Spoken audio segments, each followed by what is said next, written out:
Forge the Narrative.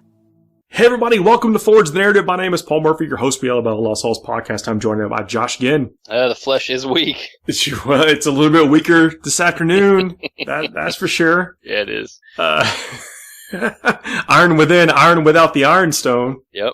I'm sure people are tracking by the time they hear this. Yeah. So this is actually going to come out on Saturday because we're going to talk a little bit about some pre-release stuff that you can get for pre-order coming up. We're talking about the Imperial Fist and the Salamanders, man. And in this show, I've got two community spotlights to insert. I've got one talking about the Coastal Assault Armageddon series, Coastal Assault, coming up in November, and then I've got another one after that. Well, we're going to talk for a little bit, then we're going to do a community spotlight, then we're going to talk for a little bit, and then we're going to do another community spotlight where Jay Larson, one of my great sponsors, joins us to talk about something new that he's doing, and then we're going to come back and talk a little bit. So it's going to be a big show. Thanks for joining us. Man, okay, so before we jump into some of the pre-order stuff, Iron Hands kind of took a bath today. I agree and disagree, all right? Yeah. I'll let you, if you have a take, I'll let you come. Well, I mean, my take is that a lot of the things that used to work for, like, auras that buffed tons and tons of stuff, got brought back down to only buff, one thing or one type of thing instead of every single thing. And that is a big blow to a lot of armies that people were planning or that were using. I feel like there's a lot of people who immediately clicked on the Repulsor Executioner 3 times and hit purchase, may or may not be as satisfied with that purchase at this moment.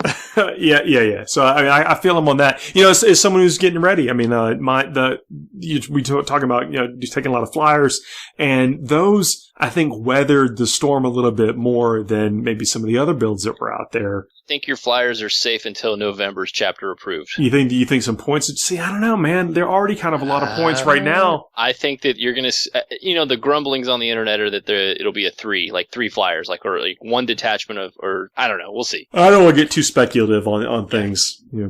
Hey, I'm just saying, if you're really trying to find an abusive list right now and you're not trying to get wrecked on the money front in the next 2 months, play it with impunity for 2 months. If you got it, but if you're really conservative about your money and you don't want to, and your hobby taxes and get stuff painted and rolling it out, and just keep that in mind. Right around the corner is chapter approved. Well, you and I were having this discussion yesterday about like what you're going to get more mileage out of, and some of that can mean just making sure that you're playing with the things that you like and not necessarily trying to chase the bleeding edge of the meta, because sometimes you get cut. Yeah. So full disclosure for the people at home, I've been asking Paul, I've got a basic battalion of what I want to run of Primaris stuff that I don't think is hyper competitive. It's good. It's solid. But what I'm waffling on is my Spearhead or a Vanguard. And the options are a Vanguard. I want to run through the 3 of the suits. And then I was looking at 3 Sicarians, 2 Punishers, 1 normal one, and that's right around 1,000 points, and that's with Pharaohs or whatever. Or it was 3 Repulsor Executioners with Pharaohs. Okay, obviously all built around the idea of having the Iron Stone for the first turn. And we've been waffling back and forth, and everyone's telling me executioners, couple more wounds, extra point of toughness, keyword fly, the shoot twice. And in the back of my mind, I'm like, and I even replied to Paul, I was like, I just don't think it's FAQ proof at this point. I could smell a rat coming, man. I'm like, I don't know, dude, this is too good to be true, man. And so I was talking to a buddy literally after that conversation about it, and he said the same thing. And so I held off on that. But what I do think is, cautionary tale, right? So hopefully no one out there got burned on this, all right? But what I would tell people, if you're hip deep in Space Marines right now, unless you've got some big tournament coming up, or you just need to get something done, or you're really in love with an idea, I would advise them take a tactical pause and wait for the rest of the supplements to drop. And by supplements, I mean obviously the Iron Hands and the Salamanders and all that kind of stuff, because if you go, we haven't seen all the rules yet. If you go and build an armored spearhead detachment of all this cool stuff, and 2 weeks from now everyone's running the new hype of drop pods with Salamanders, rerolling Meltas and +1 damages and all this kind of stuff, it may have all been for naught anyway, even without the FAQ, right? Like, the answer to these questions, we already know Raven Guard can snipe out your characters with the Iron Stone anyway, so all these little rules and releases are coming out have answers, right? It's not as busted as everyone is making it sound. So when I saw the Ironstone nerf as drastic as it was, I actually was pretty shocked. I thought it went a little too far. And so, in sort of shifting gears to talk about this, I think the answer, you're going to see a lot more people running infantry-centric list set Iron Hands. And if that's bad, it's bad. But clearly that's kind of the way the army looks like it wants to play now, because there's the remaining relics in the Iron Hands list, not to talk about the successor chapters and some other shenanigans you can do with those. But there's a lot of relics involving, pumping up your, toughness of your characters, extra damage, refunding command points, weapon buffs, your basic, everyday sort of relics like that. And I'm not saying the Ironstone's not takeable. It's just obviously not the, What we were talking about, we were saying take the super heavy, for the Primaris super heavy with all the guns. I mean, if you've got something with all your eggs in it, the basket with all the eggs, right. Sometimes you need to invest in protecting it. And if you're taking, if there's not another relic that jumps out at you as being that attractive, you could still do that for this. I think it moved it from auto include, which is good. I mean, look, I don't want to come off like FAQ apologist because I'm not. I don't like it when things get changed this radically, especially after people have started trying to, kind of marinate and get their armies ramped up. And because it's a time investment, it's not just the money, it's the build, it's the pain and everything. It's all, there's definitely probably some hurt feelings out there because this was quick. Yeah. Like people didn't even get to enjoy it. I mean, but everyone knows the FAQ comes a couple weeks later. So yeah, it's part of the culture now. Like, still whatever. It's a little bit of speculation with this. That's why you should always do things, paint the models you like, whatever. But we talked about that. But when things aren't just the go-to all the time, you do get a lot of variance in what you can take in your list. And so we get to talk about it. So there's kind of the bonus of that. We get to talk about now things that are comparable and good in certain situations instead of the one or two things that are good all the time. You should take no matter what. I think that if for those people out there who are like me, you're still into the idea of Iron Hands or you've already got them, they're not unplayable by any means, right? They're still very strong in the Devastator Doctrine. There's still a lot of good things about them. Arguably, they just don't have the raw leaf blower type firepower to just pound you off. Well, you're not invulnerable. You're not impenetrable. There's actually in one of the community spotlights where we're actually talking about, this is before the FAQ came out, we recorded it, where we're talking about like, don't waste your points on expensive damage to weapons. Right. Now that's less of a factor since we're only protecting one thing instead of every single thing that's around them. Well, but I think ultimately what you're going to see is when all the supplements are out, I think the well-rounded lists with disruption, some infiltration, the jack of all, I think Marines are actually going to end up being more Marine-like than they've ever been when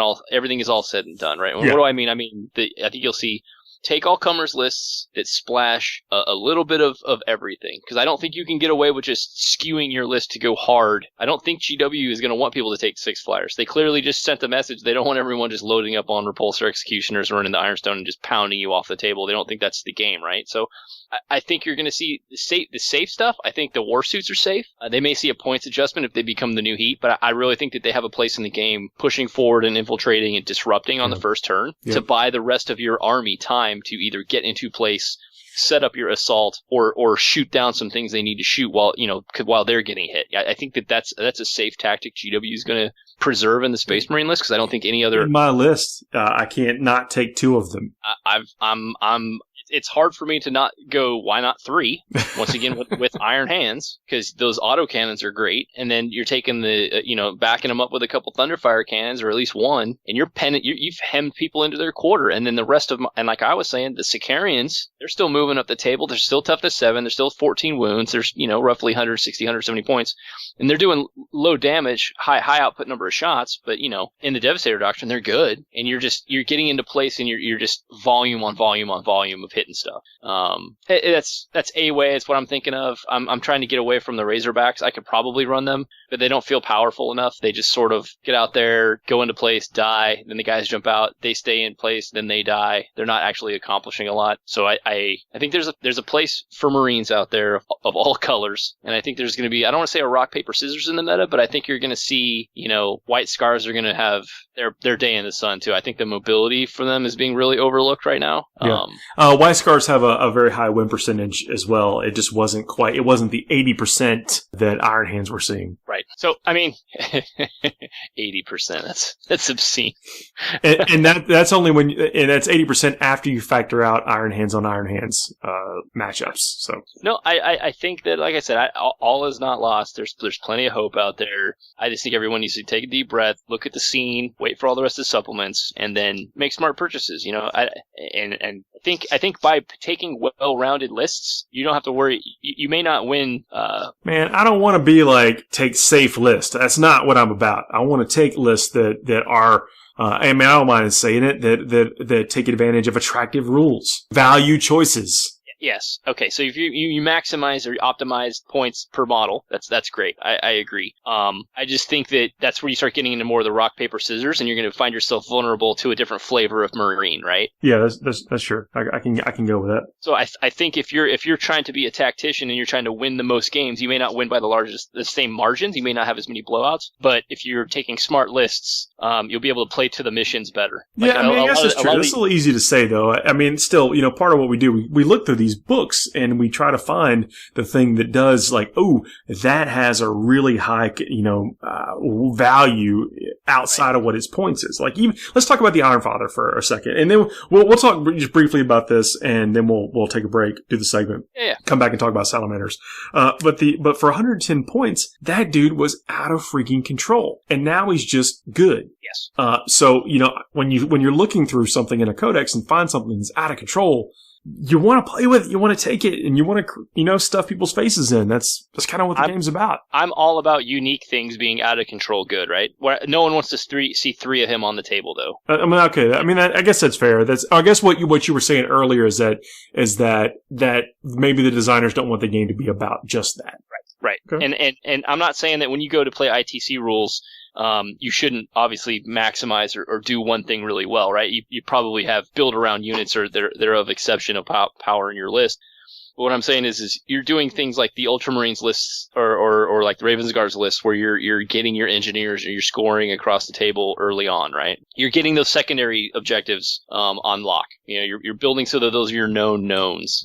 Yeah, I agree. Yeah, and finding units can do that, or just have just bonkers abilities. So, I mean, I don't want to discourage people from taking it, but I think after we've seen like a full FAQ release thing to where some of the stuff gets toned back, maybe you'll wait until the FAQ drops before you get too crazy with your stuff, unless you just really want the model. I mean, that's you need $300 worth of repulsor executioners. Pull that trigger all day, buddy. Yeah. Go for it. Well, but things happen. Yeah. I mean, so we know there's going to be adjustments and things with points along the way. It is part of what keeps the game fresh and interesting. I really do sympathize with the folks that were like in the planning stages and the effort, have putting in the effort to get things on the table, and then this kind of thing happens. You just kind of, again, I'm one of those people too. So we're in it together. Yeah, and that's what I get for being a fence sitter, I guess, right? Well, a little bit more safety. Like, I told you so. Oh, but I like the stress sometimes. Whatever. I don't want to make it sound like I don't sympathize, because I do. Anyway, let's take a break, then come back with another segment, and then you and I will come back and talk about some other stuff. That's great. FTN is brought to you by Discount Games Inc. Please visit them at www.discountgamesinc.com. And don't forget to ask Jay about ways to save even more on your hobby projects. Hey everybody, welcome to Forge the Narrative. This is a community spotlight segment. I've got Chris Morgan. Yo. And Carter Leach. How's it going? Yo, man, thanks for joining me. There's going to be 2 community spotlights in this episode. It's going to be a long episode. We actually, I'm going to lead us in. Then we're going to do this. Then we're going to do some other stuff. Top secret. Can't talk about that right now at the time of this recording. And then another community spotlight segment, and then probably some more stuff. It's going to be a giant episode. Nice. Yeah. Sounds fun. So, Carter, thanks for joining us for this spot to talk about the Coastal Assault Tournament. Armageddon Series Coastal Assault coming up in November. November 16th and 17th is the big event. This is in the Panhandle. Where is that? Fort Walton Beach? It's in Fort Walton Beach. We are literally on the beach on Okaloosa Island, which is right between Destin and Pensacola for people who look at the bigger picture. The hotel is a great venue. We look out over the water. Be watching people in swimsuits because it's still summer here until in the middle of November is no problem. So just looking for a good time. That's pretty cool. And this is lunch provided both days? Lunch provided both days. We're going to have hamburgers one day and barbecue the next. Got 2 full bars. Got great access for family around. Got tons of space and tons of terrain. So that's a big thing, is that terrain has been a subject of I don't know, I don't want to say debate because everyone knows we need it, but it's not, or I guess what is it, people have been a little underwhelmed with some of the terrain at some of the tournaments recently. You're not going to have that problem. No, not going to have that problem at all. I've got my work cut out for me for the next little bit, but we got tons of ITC terrain,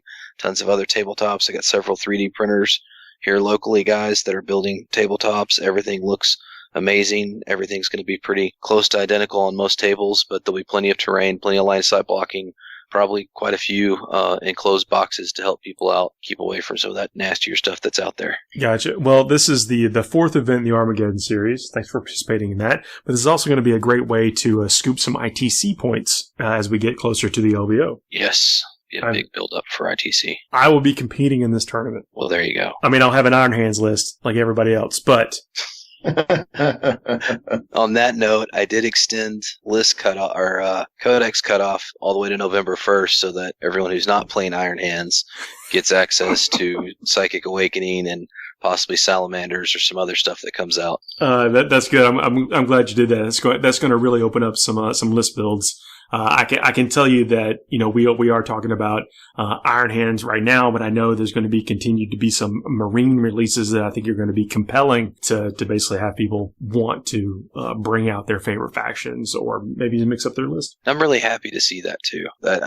There's nothing better than seeing, 7 different Marine armies as opposed to, oh, look, it's the same Guard army as the next table. Or Gilliman plus, or whatever, like it was for a while, for sure. Yep. But I think that, we're talking about army list. I think there will be a wide selection of things that people actually take because, as we saw from the last weekend's results, that there were, some pretty Marine-centric builds. That's when there were a lot of tank heavy stuff, trick heavy stuff, flyer heavy stuff, and there were 2 or 3 different templates that I could see people mimicking the list, doing really, really well. And what that does is it allows people to also see what they should take to beat it, maybe, or to experiment with. And I think we'll see by that time definitely some of those brews be surfacing. I hope so. I hope we see a lot of variants. Well, and plus, this event's going to be a great place for people to come and compete against some of the best folks in the Southeast. Yeah, we got, I know Siegler's planning on coming. He won Nova. John Lennon is always high up there in the ITC scores. Mark Perry, I think, is still doing really well in the South right now. Several big names coming to it. And we got you. I mean, yeah. Paul. Well, hey, be here, so. If you're curious what the Southeast scene is about, come down and check us out. I know it's gonna draw some folks from the surrounding states. But even if you are coming from far away, I definitely encourage it because, like you said, it's actually pleasant. You can actually get some beach time if you're coming from someplace that's...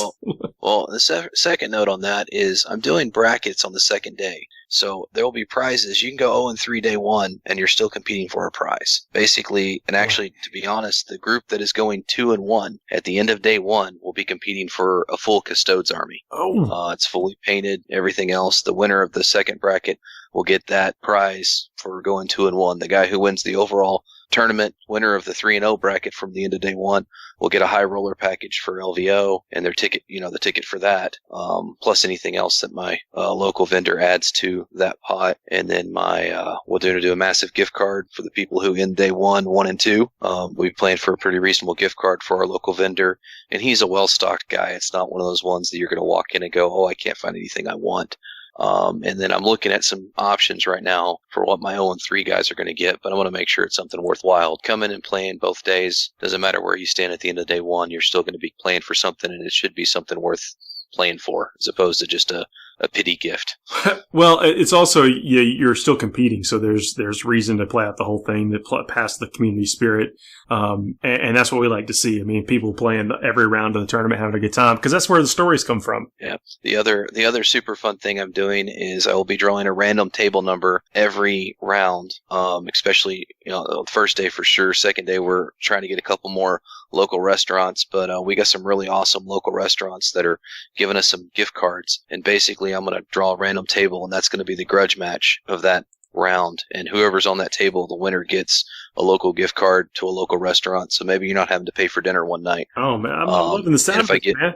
Yeah, and if I get a few more local restaurants to get into it, I might be doing 1 or 2 tables per round. I'm just trying to get everyone drummed up that this is actually a good idea. I've got a couple already in line, but if I can get a few more, then we're going to go all out on it. So. Might I suggest some place that serves milkshakes? Actually, I'm thinking about McGuire's is the one I'm talking to right now. I don't know if you've ever been to McGuire's.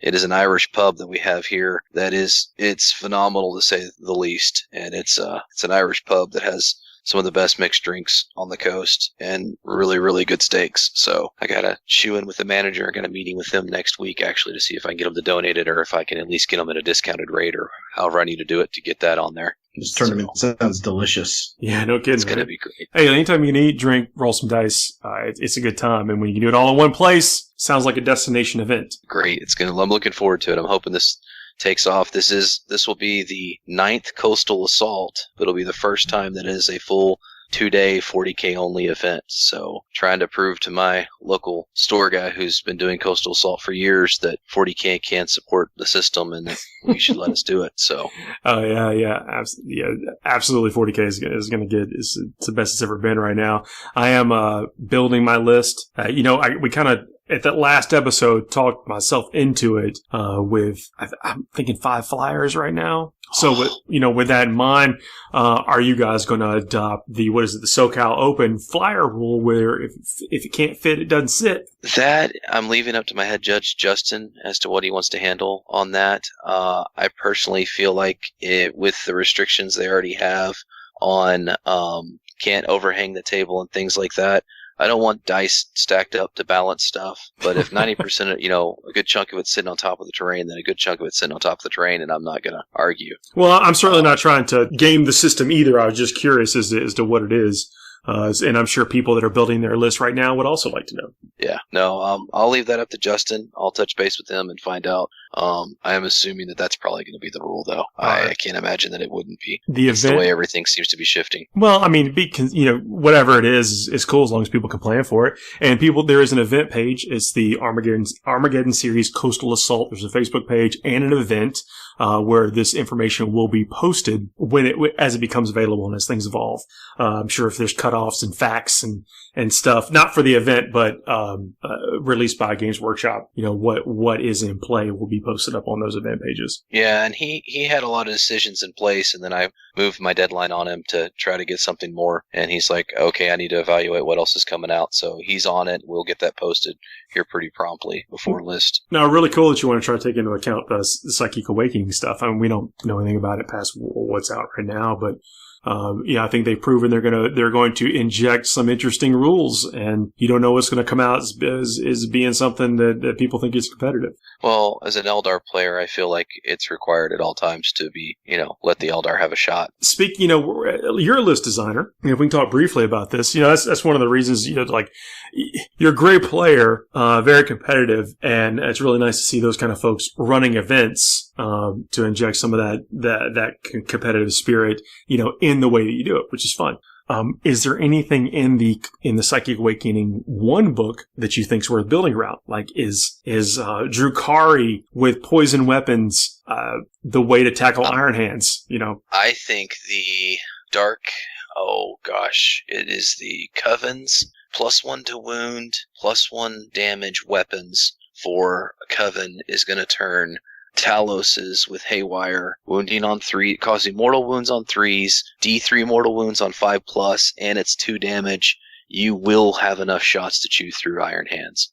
They will be relying strictly on their Feel No Pains to slow you down. The second damage is irrelevant, but doing that many mortal wounds because damage reduction will not affect the mortal wounds. Yeah, I think that we were kind of talking about it at the pre-show is that people probably should be gearing their list if they are trying to compete against that with strength 5 or higher 1 damage weapons that you get a deal on. Yeah, just anything you can get extra bonus. I mean, Haywire is an answer, but it's only the elves that get the Haywire right now. So volume of shots is going to be the direction I feel we have to go. But I feel like that Coven option maybe is going to turn a few more Talos and a few less Grotesque on the table. So. Which is good because Grotesque got pretty popular there for a minute. Yeah, not to shift gears from talking about the Coastal Assault, but I thought it'd be nice talking a little bit of list tech, as people are getting ready for tournaments like this. No, I'm also curious to see what I haven't seen any of the psychic powers for Psychic Awakening. Surely, is Smite going to stay the same? Or are they going to do any other changes? I hear a lot of rumors about Smite spam still being an option too. So Smite spam, I think it definitely is. I mean, you got to get close to do that. Sometimes you just don't want to put yourself in that position. And then there is, which we actually haven't talked about on the show yet, but there is a Runes of Fortune, which Craft World Psychers can drop the Smite power to pick up one of these. But I still think in the world right now, Smite is pretty good. But there are new psychic powers and new Exarch traits and stuff. Didn't the Crimson Hunter get kind of a sneaky little buff too, like a decrease in points or something? I got increased ability to damage, I believe. Well, now the Crimson Hunter Exarch can take the Exemplar or the Hunter Shrine to get 2 traits, or he can dip the Exarch trait that he has for a new Exarch power, which can give him a 5+ invulnerable save just by himself without any kind of buffs or whatever. But I believe the points remain the same. Yeah, I believe the points remain the same. Yeah. So anyway, there is stuff in there that we should definitely talk about, and I think that's there's pick your own Craft World traits. To me, I think there's some. Yeah, we're talking about Space Elves now. Sorry, Carter. But that's okay. You're a Space Elf guy. Believe me, as someone who's tried to go for every ITC Elf faction, I am all for Elf talk anytime anyone wants to. So maybe we have you on again to talk about this kind of stuff. Once we've digested the Psychic Awakening, once we see what the next Marine factions have to offer, and then, oh no, how can the Eldari and Asuryani factions hang in there? They've been so, mistreated. I mean, they've had such a rough edition so far.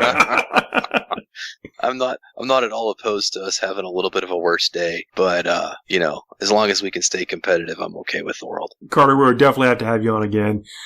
So the event, November 16th and 17th. 16th and 17th. Gonna put a link to the event. I think it's actually in the show notes now. The event is already in the show notes for people to go to the Facebook page, see where the hotel is. It's at a very nice hotel. What's the name of the hotel? Yes, it is the Parks Inn, Hilton Parks Inn on Okaloosa Island. Hilton property. If you have Hilton points, you can use them there. If you want to get Hilton points, there you go. Yeah, and the room cutoff discount was actually the other day. So the discounted rooms are, if you argue with them, you can probably still get it. But technically the cutoff for that was the 14th. However, the place directly across the street has rooms for $60 a night, which is pretty phenomenal, and it's not that bad of a place either. And it's right across the street, so still close to the beach. Still on the beach. I mean, you're good. Well, all good options. Yeah, Carter, Chris, thanks for joining us for this segment. We'll touch base again real soon. Yeah, appreciate it. You are tuned into Forge the Narrative. We are back. I hope you enjoyed that segment. Please register for the tournament. If you can get there in any way, I can promise you it is going to be an awesome event. I put a lot of effort into making fun for folks, especially at live events. And so come join me. You can kick my teeth in and help me win bracket 3 or something. I don't know. Handing me a couple of L's in round 1 or day 1. Bring an Eldar? Probably gonna bring Marines. Ooh, spicy. We'll see what's gonna come out. I mean, you were talking about supplements before, and we're gonna talk about Salamanders and probably some Imperial Fist if we have the time. But, there's also Psychic Awakening coming along at the same time this stuff is. So, I mean, there's going to be a lot of variety that people can potentially find power and sprinkle into their stuff. Let me start by the Salamanders. And I would like to say that even the studio team suffers from the same thing, one of the same weaknesses that I have for collecting an army for a long time, is that sometimes the paint schemes don't always line up. In the pictures anyway, it looks like one of their dreadnoughts was painted by somebody else. Yeah. It's close enough to but where... we know it's really not. Yeah, if you know that doesn't, like, you stare at your own hobby shelf and be like, why can I not get that one shade of red to match this, the rest of this? But whatever. Probably just probably just one of the discontinued paints from back in the day or something like that. It looks like it has I'm not going to nitpick. It could be, the way this picture was taken. But as someone who struggles with that a lot, it kind of grinds me. And so when I saw it, I'm like, I'm not the only one. It humanized it for me for a second, other than this crazy, cool green paint scheme. So the Salamanders, they have 2 special characters in here, and their abilities instead also their chapter tactic. They've got the Promethean cult, while the tactical doctrine is active. When resolving an attack made with a flame or melt a weapon by a model with this ability, add 1 to the wound roll. It's all flamers, right? Yeah, flamers or meltas. Attack made with a flame or melt a weapon, and then it goes on to say what a flame weapon is in the Space Marine Codex. Yeah, and that's hitting the Incendium cannon specifically too. We talked about that. Yes, it does. It's when it lists out the flamer weapons, it lists all the stuff with flame in the title, and then it goes, and by the way, don't forget the Incendium cannon. Good. But adding 1 to the wound roll while the tactical doctrine is active. So turn 2. Turn 2. Yeah, by the time you've gotten flamer range, for sure. Right. Or you've dropped your drop pods. Yeah, or you're about to receive a charge, and we're going to talk about some dirty stuff you can do with receiving a charge here in a minute. Yeah. So the special characters, Vulcan Histan is still a regular old throwback Marine. He is 130 points. He does have the Gauntlets of the Forge and the Spear of Vulcan, which same as it is in the other stuff. It's pretty decent weapons. And he's got the Forge Father rule. You can reroll hit rolls, and you can reroll wound rolls for attacks made by flame and melta weapons by models and friendly Salamanders units while they're within 6 inches of this model. Oh, 6 inches, not 3 inches, huh? Yeah. Man, it's tasty. Yeah, and you reroll hit rolls. Use Chapter Master, Rites of Battle, reroll hit rolls of 1 for attacks made by friendly Salamanders within 6, and he does have a 3+ invulnerable save. I'm still floating around in my little 3-inch Iron Hands bubble, getting jealous already. Adrax Agatone, that is the Primaris model that we saw when we got the spoilers for the Imperial Fist and the Salamanders guy. This is what they showed.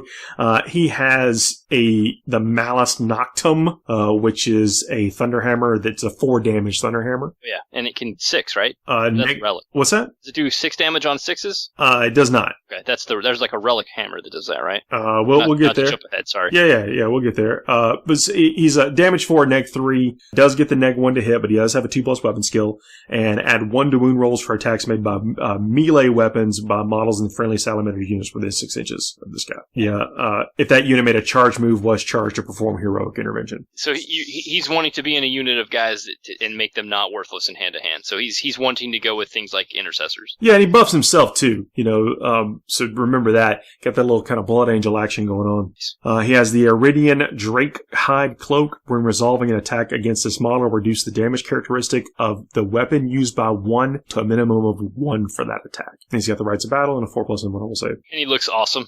He does look awesome. He's a super beefy looking character. I really like the artwork on the front of the book too, by the way, but that has nothing to do with rules. Sorry. Keep going. That's okay. I think there are winners in the art department. Sorry, White Scars. You're last. Okay, I guess let's just jump right to some of the stratagems then. I know you said the relic, but let's yeah. Can I jump to some of the stratagems? Everybody wants the stratagems first, right? All right. Well, there's a stratagem called self-sacrifice. And this one it's been up on the community site, but I want to talk about some of the dirty things you can do with it.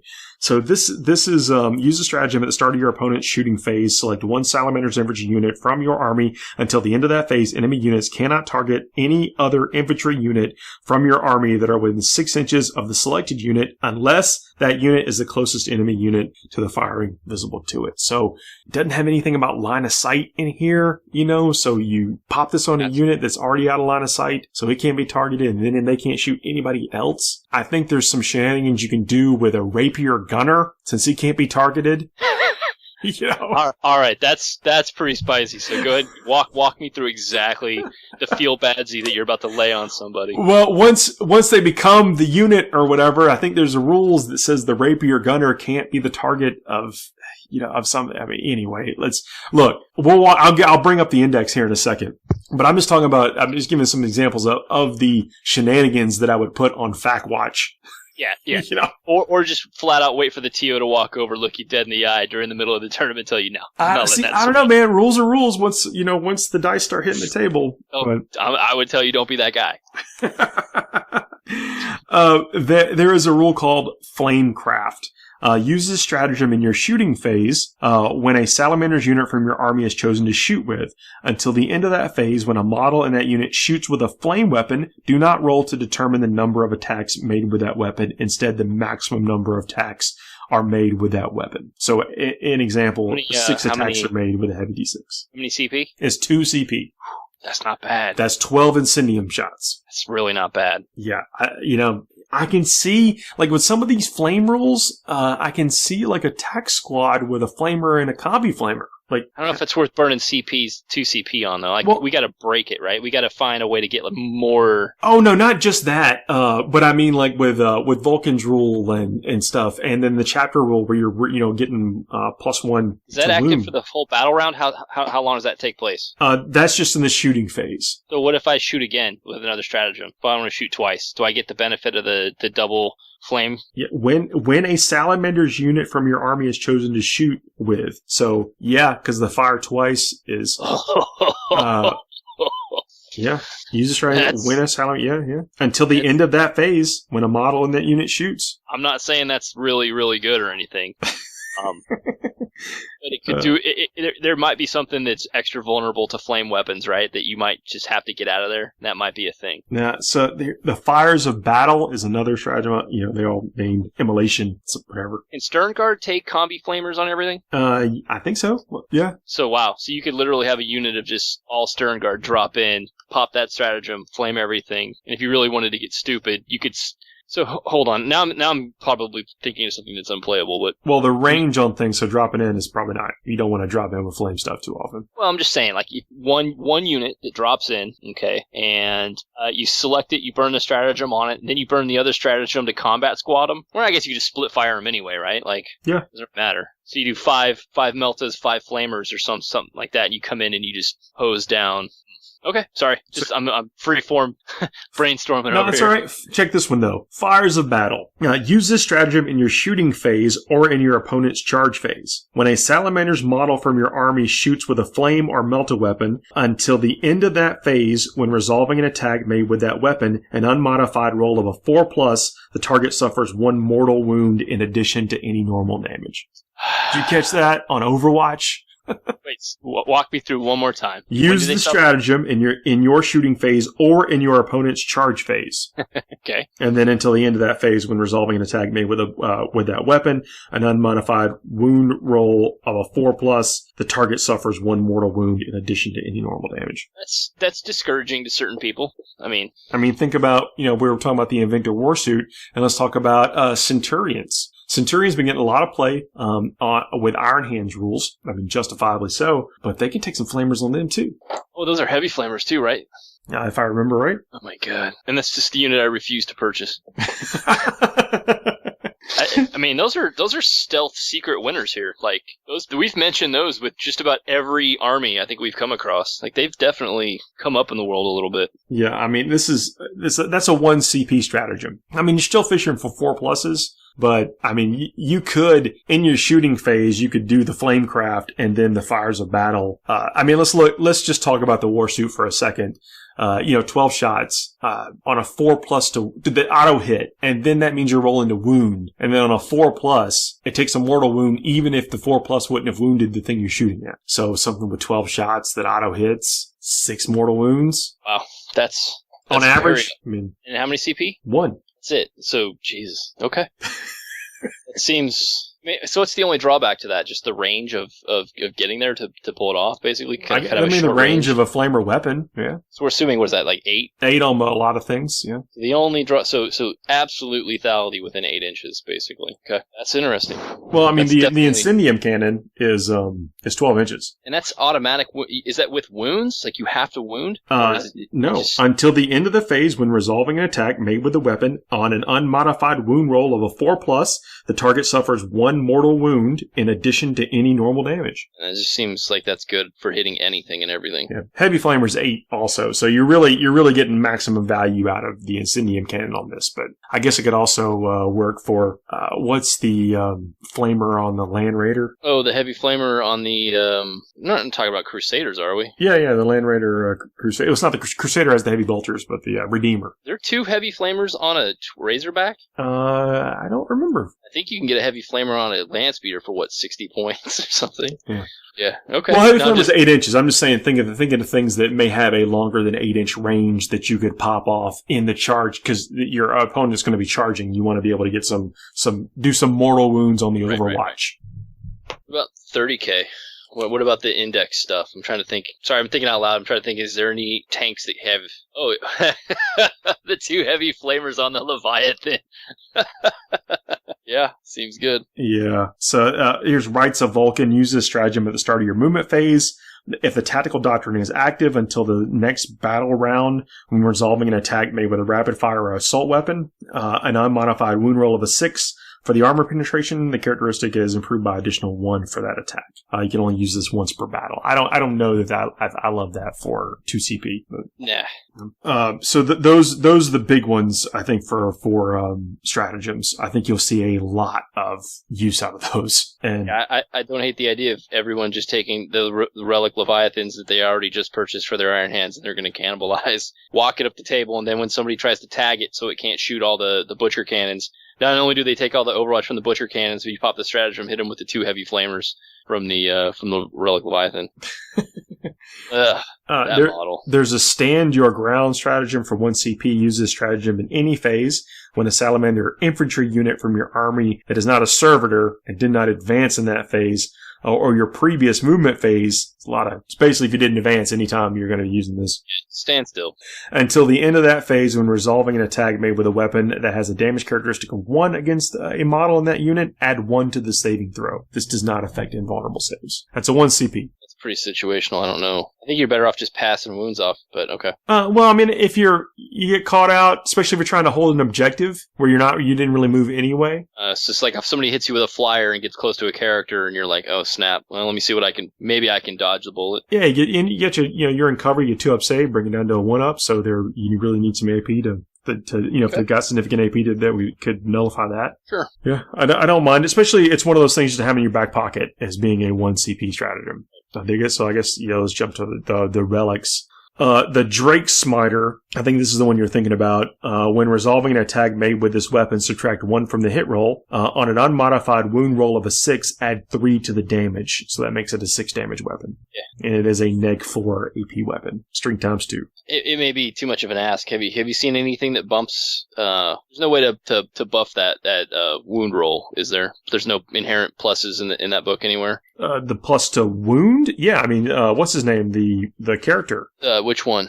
Add 1 to the wound rolls. That's Adrax Agatone. Is that any units or just specific? Add 1 to wound roll for attacks made with melee weapons by models and friendly Salamanders units within 6 inches of him. And so you just go like Wonder Twin Powers activate. You roll 2 Thunderhammers up the board and just. That is if they made a charge or were charged or performed heroic intervention. But yeah. And then a chaplain too, right? You could take a chaplain, yeah. Now you're +2, so you're really, and it's modifying it up, right? So if you rolled it, we're talking 4s turning into 6s. Is it unmodified rolls or?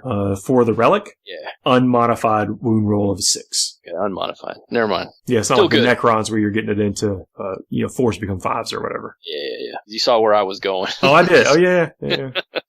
Okay, cool. The Helm of Draklos. Primaris model only. Add 1 to the wounds characteristic of that model with this relic. Subtract 1 from leadership characteristics of models in enemy unit while they're in 6 inches of them. If you got it on a Gravis dude, ton of wounds, sometimes that extra wound really matters. There is a stratagem that allows the character to come back to life like Vulcan does in the books. Ooh, Yes, it's a 2 CP rise from the ashes. Use this stratagem in any phase when the Salamander's character model from your army is destroyed. At the end of that phase, roll a d6 on a 4+. That model returns with 1 wound remaining. I am not a huge fan of stratagems that cost CP, especially 2 CP, and then you have to roll a die. Because yeah, I agree. What that really means is you need to save 3 CP to do this because you need to. Because you're not going to roll the 4 up the first time. Yeah, I mean, you just have to bank on it. You know, it's one of. I mean, not like it's like a knight where he brackets or anything because he's an infantry, you know, or a character model. So yeah, so I mean, Marines are okay for CPs now, right? Like you're either going to tone your list down and run the brigade and be flush and be able to do stuff like that, or you're going to run a pretty lean, efficient list and you have key CPs that you're holding back for anyway. I don't know if that makes the cut in the lean build or not, but if you have a brigade, you might be pulling stuff out like that just because you need to. I shouldn't say that you're automatically not going to be a vehicle character because I think that, you know, what the Chaplain Dreadnought. Sure. And I don't remember if the Salamanders have a named Dreadnought. It may just be in 30K. And I think they thought yeah, it may be just 30K, but yeah, I thought they had one in one of this. Okay. Anyway, sorry. Go ahead. Yeah. Well, I think Salamanders are going to be real good. That's where I'm going. I would put some of this, like some of the tricksy stuff that they could do, obviously on Fact Watch, but there's not. I don't see the stuff here as being as egregious or as easy build as the Iron Hands. I think that you're either going to be positioned, you're going to need a lot of movement, kind of savvy on your side, or you're going to be able to react to what the opponent is doing to you, and that's going to be powerful. And there'll be ways to circumvent that. Like there's stuff that denies Overwatch. There's, you know, you could sacrifice a unit, you know, and then get in, or, you know, like what does the Incendium cannon? It's only strength 5. You know, what does it care if a Land Raider charges it or another Dreadnought or something? I guess in the fires of battle, that's really significant because we were just talking about that. That's a significant number of mortal wounds that just come off the top. And so that's going to make a very difficult unit to charge. But we'll Vect that. Yeah, that's another Gene Sealer and Vect. That's yeah. Yep. No, it's a thing. I mean, no, man, I think that there's going to be a lot of people who key in on trying to set that up as their swing turn, getting that, you know, so you're going to have people watching their 8-inch bubbles to be like, okay, you know, do I want to try to bait it out over here? Do I want to try to have it go off over here? Do I try to go over the top and then just eat it and see how it works? I mean, there's going to be some interesting play with that. It's just too easy to tuck a couple flamers into a lot of squads. Born Protectors. That's another 2 CP stratagem. Use this stratagem in your opponent's charge phase. When a charge is declared against a Salamander's unit from your army, select one friendly Salamander's unit that is more than 1 inch away from an enemy unit and within 12 inches of the unit that is the target of the charge. Such a unit can fire Overwatch, basically give supporting fire. So be careful about those flamers when you're charging into other units supported by the flamers. In addition, if that charge is successful, a selected unit can perform a heroic intervention as if it were a character. If it does, it can move up to 2d6. What? Yep. But must end its move closer to the unit that charged and cannot move within 1 inch of any other enemy units. So basically what you're saying is your slam captain doesn't have to have a jump pack anymore. If you go in and play coy with him, you give him the relic Thunderhammer and then you just pocket that and jump off. Yeah. Okay. Seems fair. I mean, you got to be within 12 inches of the unit that is the target of the charge. That's not a problem. And not be within 1 inch of another enemy unit. So you know where that knight is coming. Well, yeah, but that's it. And then you have to roll for the heroic intervention. But 2d6, that's scooting across the table for. That's surprising. I mean, that's reach. It's 2 CP, so you know you might not want to if it's too far. I don't know if you want to risk it just for that. Well, I see it not being a problem because I think that guy is in a bubble of intercessors or other chaff or other Marines of some kind with the flamers, right? Yeah. So if you want to protect your screen or you really want to get him to pop in front, there's play to that. That he'll get out ahead of whatever he needs to get ahead of. Yeah, that's good. There's just a lot of the double fighting, like activating some of this stuff with the double fighting, and then and the more man, there's some nasty offense. That's so many CP, man. So this was actually on the community site, the Fire Shield. The Fire Shield has a warp. This is a psychic power in the Promethean discipline. Fire Shield has a warp charge value of 6. If manifests, it's like one friendly Salamanders unit within 18 inches of this psyker until the start of your next psychic phase. When resolving an attack made with a ranged weapon against that unit, subtract 1 from the hit roll. In addition, when a charge roll is made from a charge that unit is a target of, subtract 1 from the result. Okay. I mean, the -1 to hit's always welcome, right? -1 to charge. I mean, okay. The reason I think that's, granted, yes, it's only -1 and sometimes it just doesn't matter.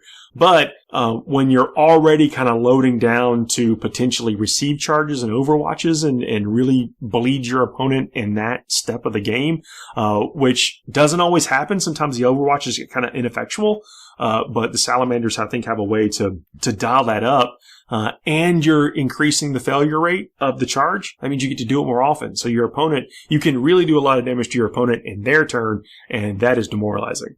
Or to say it another way, when you hit them with a whole bunch of flamers on Overwatch and they're peeling off models, that extra inch double matters. Yeah, that's fair too. Yeah, real. Yep. Probably not the most eloquent way to say that. It double matters. But yeah. Matters. It hurts extra. Yeah. It can swing a couple of charges pretty easily. Well, I mean, I think that's it. It's like, man, when they're already trying to get in there with an expensive unit. I mean, not that I think anybody's taking Thunderhammer Terminators or whatever, but I think we can all relate to the fact that when you lose models in a unit like that it just kind of hurts, and every model is a magnitude more than off the table, than it was on the table. Yes. And when you can eating up chunks of points that way. Yeah. And effectiveness. I mean, like, yeah, I'm with you, man. It's just going to be rough. Let's take a break. Going to come back with a segment, another community spotlight, this time with Jay, who I mentioned before. And then we'll come back and talk a little bit about the Imperial Fest. See you in a minute. Right. FTN is also on Facebook. Please like us at www.facebook.com/Forge the Narrative. Hey everybody, welcome to another Community Spotlight on Forge the Narrative.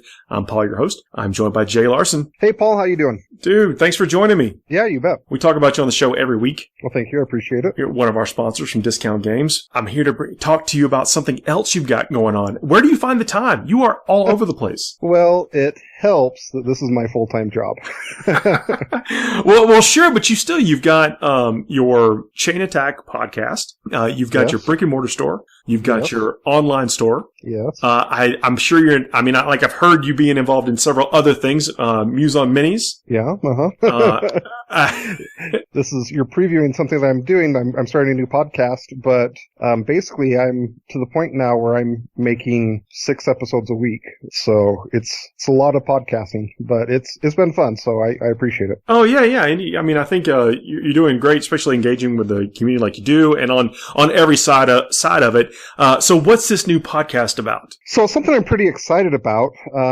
There's a new game coming out called Marvel Crisis Protocol. It was previewed at Gen Con, and some of my friends are the people that are creating it. And so I'm excited about that, but I'm also excited about, Marvel. I'm excited about the miniatures. I'm excited that the gameplay seems like it's going to be really good. So the podcast I'm going to be doing is going to be, I'm pretty excited for it. We're going to be doing, so in our main episode that we put out every week, we're going to have 2 segments. One segment is going to be talking about gameplay in the game, and the other half is going to be basically doing a comic book club. And so my co-host knows a ton about comic books. I myself have read some comic books. Most of my exposure has been, I watch almost every comic book movie. I've watched all the MCU movies lots of times. And so, Greg is going to kind of curate a fun collection of story arcs for us to talk about in the podcast, and we'll tell listeners about the upcoming comics so that if they want to read along and feel like they're participating with the comic book club, then they would have that opportunity to. Oh, that's pretty neat. Is that something they can get, sent to them, or are they supposed to go to the store and get, kind of follow along? What is there? We will be posting the upcoming reading selections in our social media, Twitter, Facebook. We're also going to, every week we're doing a free podcast, the main episode, and then there's also going to be a bonus episode that is for Patreon backers, and that will continue the book club discussion and then have another discussion that's about gameplay in the bonus episode. And so we'll post on Patreon as well that, what the upcoming stuff is going to be. But one thing that's nice about it is that all of the comic selections that we're going to be reading are going to be ones that are Marvel Unlimited. And so... All right, so digital subscription, people can read them. Yeah, if you decide that you want to... If you want to hunt them down physically, that's great. But if you want the ease of just reading it on your tablet or whatever with Marvel Unlimited, then that's going to be an option for you as well. Yeah, that's pretty neat. Comics are one of my first, geek loves. I think I got into comics. I must have been, of course, aware of them, but got heavy into them in the 6th grade or so with the Marvel Secret Wars, the original, because it had all the characters there, and I got to, nice. Get to see all of them. I don't know if you're familiar with that. I wouldn't be surprised if they got to it eventually in some of the movies. But it was, all the heroes got called to what was called Battle World to fight all the villains. At least it felt like all in all. So you got to get a cross section of them, and I picked my favorites, and then then I became lifelong fans of some of the other stuff. So, of those from then on. But that was the core of probably when I got hooked, got the bug. And then I saw the game that you're talking about at Gen Con this year also. It was pretty interesting. Can you describe a little bit about how the game works and I guess how it wraps into what you know about comics? The way that the game works is when you go to a game, you are going to have a roster of 10 heroes. And then at the start of the game, you create a scenario with your opponent. And there's kind of 2 halves to each scenario. There's a secure element, and that might be, you are trying to, in storyline wise, you're trying to get heroes that are protecting, this radiation ray or whatever. And then there's an extract half, and the extract half of the scenario is you're trying to go in and grab something and then move it and protect it. So that might be civilians. It might be going and getting a fragment of a cube or whatever. And then each of those 2 halves of the scenario, they combine together to make one scenario. And on those 2 halves, there's a threat level. And one might be, for example, 18, and one might be 16. And whoever the first player is, they're going to pick one of those 2 numbers. And with those 2 numbers, that's basically how many points you have to build your list with. And so then you will look at your roster of 10 people, you'll look at what your opponent has as their roster of 10 people, and you'll select what heroes you want to play with. And build up to the point level that was selected from the scenario. So the gameplay is going to be pretty scenario based. I think that if you're focused just on slugging it out, that you're going to be at a disadvantage. But one of the things I really like about the game is that they've done a really good job of making the characters feel like you're playing the actual superheroes, the superpowers. Oh, so they got their powers are all in abilities and stuff. Do you have to activate them? Do you have to get a certain amount of successes or a target number to activate them? So the way that it works is and this is another thing that I like quite a bit about this system, this game, is that on the character, they have more things that you can do than you can do in your turn. There's more options than you can possibly do in a turn. And so part of your turn and being good at the game, is making decisions on, what am I going to use with this hero and what's going to be good for me to do. And some of the things that you do, one of the resources in the game is something called power. And each hero has basic attacks that don't cost power, and a lot of times when you use them, it's going to generate power.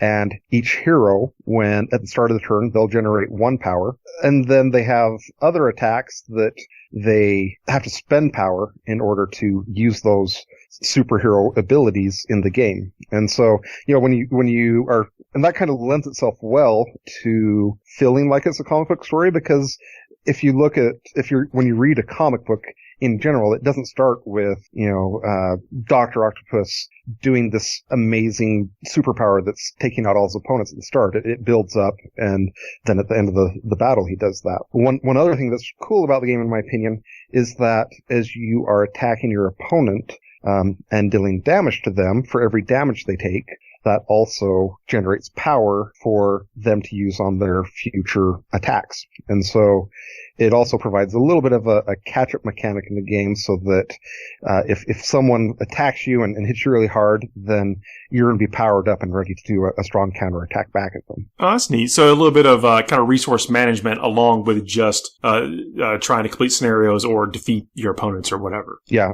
Okay, I'm down with that. So is part of what you're going to focus on this podcast, scenarios that are based in the comics that then make their way onto the tabletop, or like how are you going to blend it all together? So a lot of what we're going to be focused on, and I'll do an example. In the core box, there's 10 heroes, and 8 of them are pretty well known. They're ones like, Iron Man and Captain America and Red Skull, etc.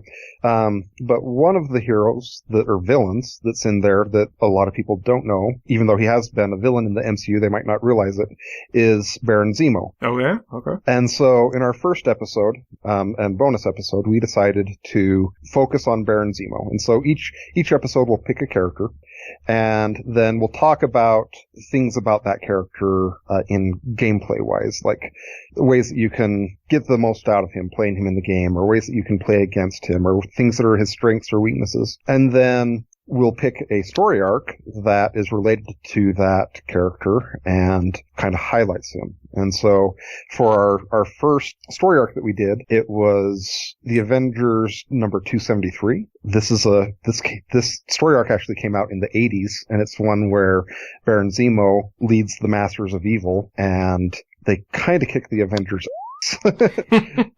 And so it was kind of interesting reading. That was the oldest comic I think I've ever read, and so it was interesting reading something that old. And then it was also fun to read more about a story arc that's highlighting a character that I didn't really have much exposure with. Yeah. I don't think most people would be able to pick him out of a lineup. Yeah.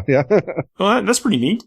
Have you felt like going back and reading that? Did you maybe get the idea of why these characters have become what they have? Was it nostalgic? Did you feel like you were, transported back to that time, or do you see how it actually became, movies and stuff later on now?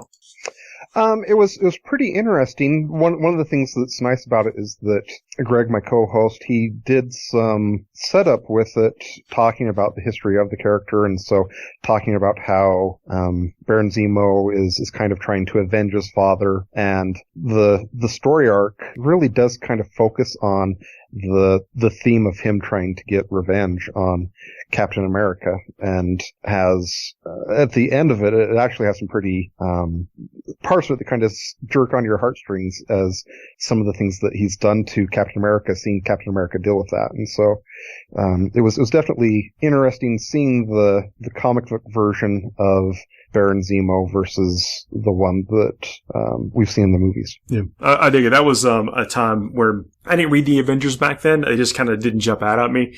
I get it. Like Thor was actually one of my it became one of my favorite heroes over time because of that period that you're describing.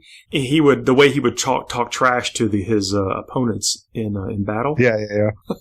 Yeah, I mean, it was interesting too, because as someone who most of his exposure is through the MCU movies, in this story arc, Hercules is a member of the Avengers, and the Black Knight is a member, and the Avengers. Yeah, okay. Yep. The Avengers are being led by the Wasp, and Hercules is like chafing at the idea of taking orders from a woman. And so, it's kind of, it was fun to read something that was, so different than what's going on in the MCU movies. Well, the Avengers went through quite a roster change, over the years. I mean, the West Coast Avengers and, things like Wonder Man, there's all kind of stuff. And when you start to get the drama between Vision and Scarlet Witch and Hawkeye and all that kind of stuff, I mean, it's a good group. I mean, for good comics too. The second story arc that I'm reading right now, so Ultron is another model that is in the core box set. Okay. And so we're reading the Avengers Earth Mightiest Heroes number 19 for the second podcast. That one does have kind of some of the things you're talking about like Wonder Man and Wanda and Vision, and it's one of the, according to my co-host, it's kind of one of the classic Ultron comic book story arcs, and so it's and it actually has Avengers 2 took a lot of things from this story arc. So neat, man. Well, I'm interested to hear what you come up with, and then how it ties into the game. I mean, I love miniatures, I love comics, so I'm definitely going to be checking this out. I did not, it's kind of weird at Gen Con. You think that you're there for several days, and so you have time to do everything, but it doesn't always work out that way. That's true. Yeah, I mean, another thing that I like about this game is that I know that a lot of your listeners are, really invested in Games Workshop games, and I think that's awesome. One of the things I like about this game is that I think that once both players are familiar with the game, that it's going to be about 50 or 60 minutes and to play, and also the rules and models aren't so complex that I feel like you can have it as kind of a game that you're playing along with other miniatures games that you're still enjoying. So what you were kind of describing, the gameplay sounds a little bit like Kill Team and Warcry. So I mean, if you like the subject matter and the skirmish level of the game, it probably really is worth checking out. And they can actually get this stuff from you. GameStop, I mean, we're talking about Games Workshop, whatever, but if, the discount games ad that they hear on the show is your shop, in case they have, anybody new hasn't heard you since the last time you were on the show. Yeah, that's right. So I do have pre-sales going for this game right now. The core box, like I said, it comes with 10 miniatures, the rules, and all of the cards and tokens that you need to play. The suggested retail on it is $99.99, and we sold it 20% off for $79.99. And so it's a pretty good deal in my opinion, and it looks like it's going to be a lot of fun. Well, everybody, please check out the website, Discount Games Inc. And where else can they find you? Where can they find the podcast? Where can they find your Patreon and everything else you're doing? Yeah, sorry, I've been talking about the podcast, but never really mentioned the name. And so, when the core box launches, they're also going to have two characters that come out in the same wave.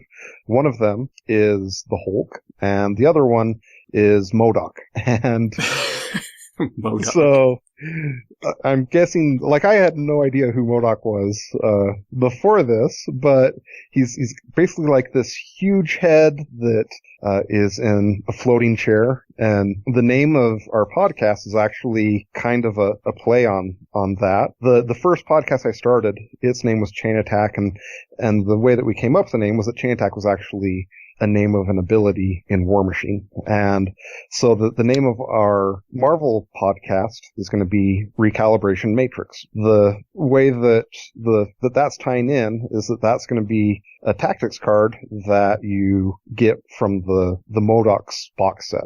And so it's kind of an in-game ability. I think it's one that will probably be fairly popular. And so that's the name of the podcast and how it ties into the game. And so if you just search for Recalibration Matrix, it should come up on Facebook, or should be able to find that on Patreon as well. I'm actually working on creating the Patreon page right now, and so that might not be finalized yet, but it will be by launch, and we should have podcasts launched. We're recording several episodes in advance so that we know we have enough content. It also, one of the benefits if you back our Patreon is that you get to listen to our episodes a week early, and so if you back us right on week 1, you'll be able to listen to episode 2 right away as well.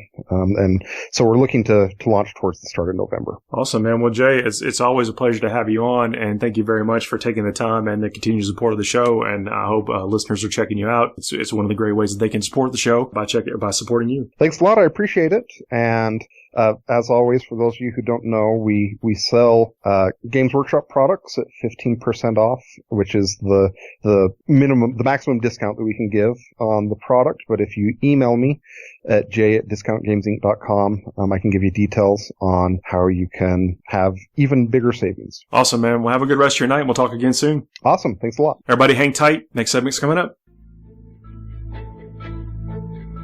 You're listening to Forge the Narrative. Hey everybody, welcome to the Imperial Fist section of Forge the Narrative. My name is Paul. I got Justin Pizza Frazza with me. How you doing? We've had a lot of people on this show. In the first segment, I kick off with me and Josh. Then we led into Carter and Chris and I. Carter and I were talking about the Coastal Assault. It's going to be awesome. It is going to be awesome. You're actually the head judge of that. Hopefully I'll do some right judging. Well, we'll see. I got some questions for you later on. We'll solve that later. And then came back and we talked about Salamanders, which are crazy. I'm catching people up to speed. This has been a long episode, and now I'm interjected some more chaos. I'll tell them why in a minute. Salamanders are looking good, though. That's for sure. They're looking so strong. And then I had a segment with Jay Larson from Discount Games Inc.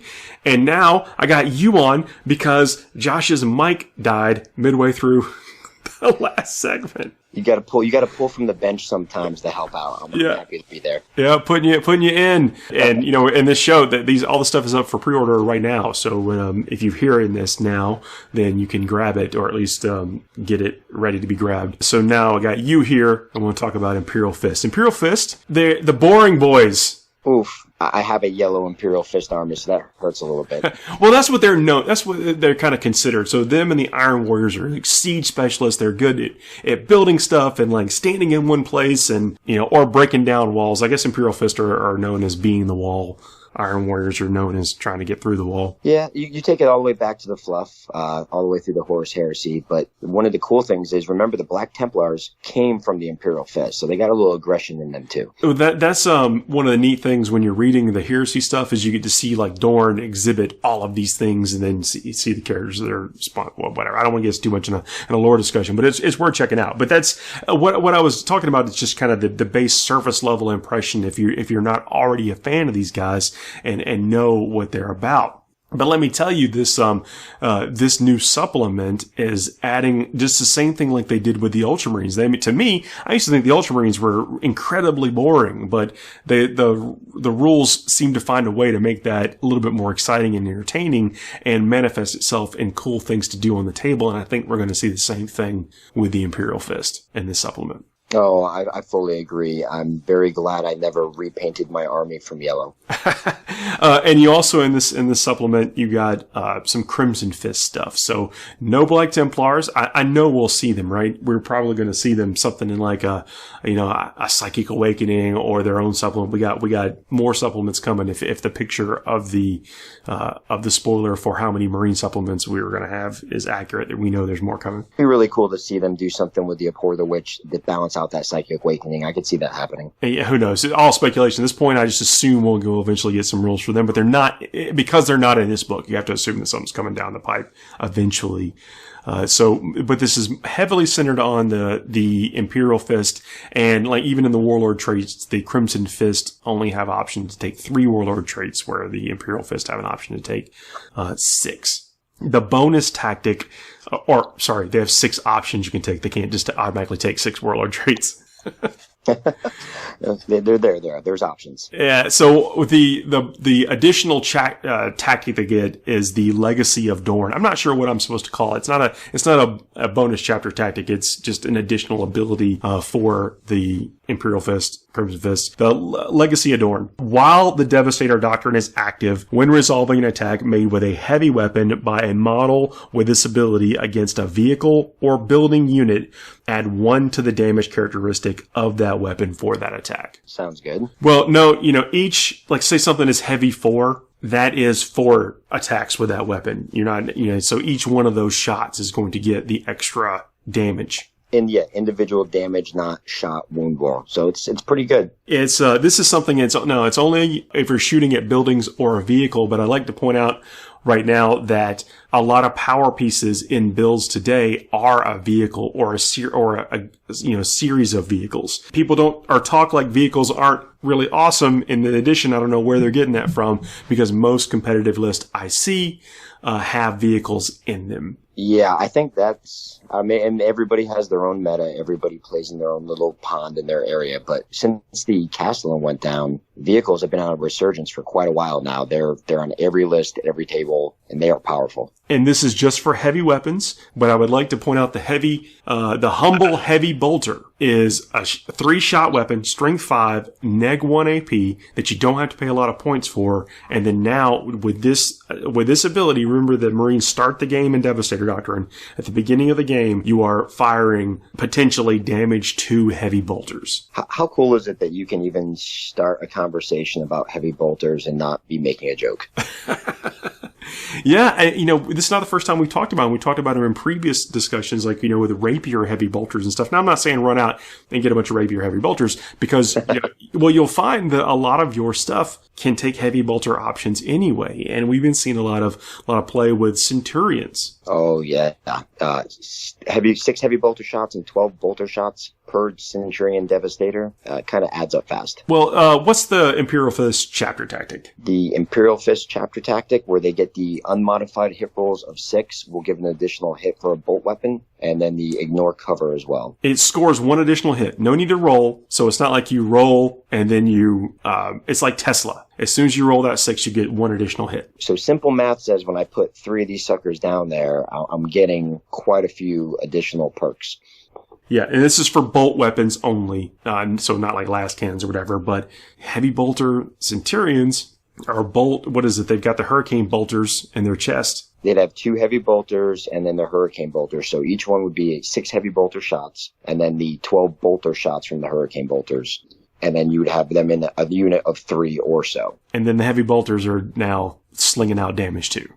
But yeah, when targeting the vehicles. Yeah. That's a lot of firepower in something that got a kind of a subtle buff with wounds. Yeah, I mean, this is kind of looking back at these. The points aren't bad. The points aren't bad for him. Well, it's 210 points for 3, I think. Yeah, 4 wound model, if I believe correctly. Yeah, so that's 12 wounds with a 2+ save. The bad thing about these guys, they only have a 4-inch movement. So we're going to get too slow. Yeah, it is.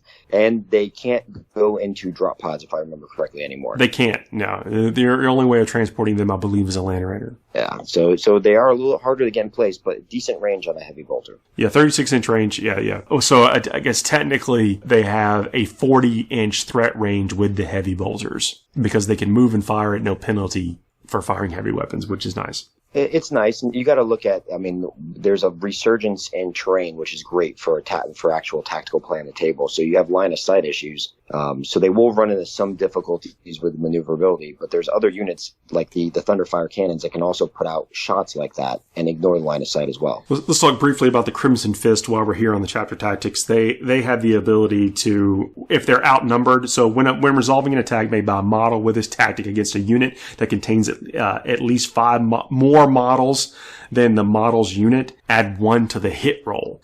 So if you got 5 intercessors or whatever and you're firing at a squad of 10, you add 1 to the hit roll. Centurions, a squad of 3, going to be easily outnumbered, I think, by a lot of units you see out there. So now these things are hitting on 2s. That plays really well against some units like demons or other people who still take those mass blobs on the table. And some of those things like plague bearers get the -1 to hit. So now you're kind of canceling that out. Yep, it's not too bad. Yep, and then they also get the thing when making a resolving attack with a bolt weapon, unmodified roll of a 6, gets that 1 additional hit. And that's, I mean, every 6 shots you're looking at get 1 additional hit, which will kind of offset what you're missing if you're hitting on 2s anyway. Yeah, I think so. I'm digging the Legacy of Dorn. I think that this is a beautiful rule. It gives them a lot of power right out of the gate. Like, I think that if you just looked at that and went with that and memorized it and knew you had it at the beginning. Well, not the beginning of the game. It's actually while the Devastator Doctrine is active, so it could be forever if you just don't leave it. Which you probably won't. Yeah. Not for a while at least. You're going to score you're going to make a big impact in your opponent's army list, because really removing their power pieces is what you're going to be focusing in on turn one, and this gives you really good improved odds when you factor in the chapter tactics and maybe some other stuff you're building. Also, you and I were talking about Grav Centurions. Mainly because I don't want to have to fix mine from when they were previously in 7th edition. Well, Grav... Totally selfish. Well, okay, Grav is 24 inch. Yep. So a 28-inch threat range with these guys is not that impressive. I think it's a midfield controller. But what the Grav weapon does, see, nobody knows what that Grav does in 8th edition. It's sneaky like that. So I gotta tell you right now, if you are firing at something with a 3+ armor save, then it does D3 damage. And that's where I was seeing them as potentially a counter Centurion unit, more of a Marine against Marine plug-and-play unit. Yeah, I think that you can do a lot of hosing down of things, because although they can get you at range, you may lose a couple and before you get there, and that's the struggle. I don't know that the Grav is going to make it simply because of that. You lose the mirror if they have a couple of extra rounds of firing on you. You do, but it looks to play. It wouldn't be a lot of points into it, and this is same amount of points. Actually, the same points as a heavy bolter. Yep, but you start 12 inches up on your line. You move your 4 inches. You're at 16. You're essentially almost 40 inches straight to the table. You're almost reaching all but the back 8 inches straight line across the middle. So you have to play them aggressively. You're going to telegraph it a bit, but you can at least control that midfield with them and force your opponent back into a bubble. So we'll kind of work backwards. Crimson Fist, Pedro Cantor. Pedro got a bit of a buff. He is up to 5 base attacks. A little blender. I think he was 4 before. He has the Oath of Ren still, which gives all Crimson Fist around him 1 additional attack, so that puts him up to 6. And then when you get the Shock Assault, that's up to 7 attacks. Yeah, he's definitely gotten angry, and he wants to do some damage to those small MSU squads. He'll tear them to pieces. Well, he's got a Power Fist. Now, it's a regular old Power, but you think they could have upgraded his Power Fist. Or Relic or by something. now, right? He's one of the oldest characters in the game, like as far as named characters in 40k goes. Still -1, but he does hit on a 2+, and he gives everybody rerolls around him. So he's got the full-on Chapter Master ability. You can reroll hit rolls for attacks made by models in friendly Crimson Fist units, while the unit's within 6 inches of the model. Standard.